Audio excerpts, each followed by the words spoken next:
Frère, écoutez ce qui me passe dans mon esprit. Tu es là en train d'être tenté. De l'autre côté, Dieu et les anges te regardent. Dieu te fait confiance. Voilà pourquoi il a permis. Il croit en toi.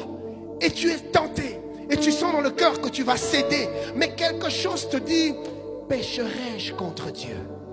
Trahirai-je la race des élus? Tu résistes. Mais la tentation devient de plus en plus forte. Dieu et les anges te regardent.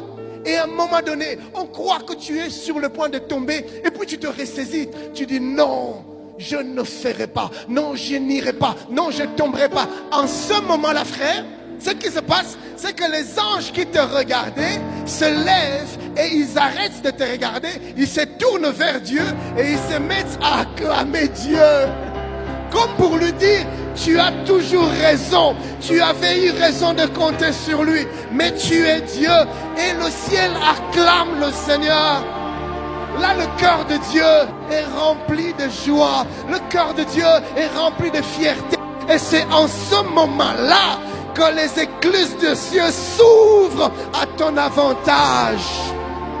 Nous allons les lire demain. La Bible déclare, quand Daniel a résisté à la tentation, au point qu'on l'a même jeté dans la fosse au lion, il a résisté jusqu'à la fin. Le roi est venu, le roi l'a sorti de là, le roi lui a donné des responsabilités. Et la Bible nous montre comment est-ce que Daniel a régné, que ce soit avec Cyrus, Daniel a régné, que ce soit avec Darius, Daniel a régné. Daniel a traversé différents régimes, mais Dieu le maintenait. Pourquoi? Quand tu es fidèle à Dieu, Dieu te maintiendra lui-même.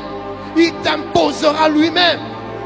Shadrach, Meshach et Abednego, ils résistent à la tentation. Ils résistent même aux flammes de la fournaise ardente jusqu'à la fin. La Bible déclare, là-bas au fin fond de la fournaise, le quatrième homme est apparu. Frère, Dieu ne se révélera à toi dans une autre dimension que dans la mesure où tu seras ferme, peu importe l'épreuve. Il est sur le point de se manifester à toi comme tu ne l'as jamais soupçonné. Tout ce qu'il attend de toi, c'est que tu sois fidèle. Et la Bible ne s'arrête pas là. La Bible dit que le roi les a sortis de la fournaise et il leur a donné des positions d'autorité et des responsabilités dans la société. Pourquoi? Parce que le Dieu de la Bible, le Dieu que nous servons, honore toujours celui qui l'honore. Honore Dieu, Dieu va t'honorer. Élève Dieu, Dieu va t'élever. Glorifie Dieu, Dieu va te glorifier.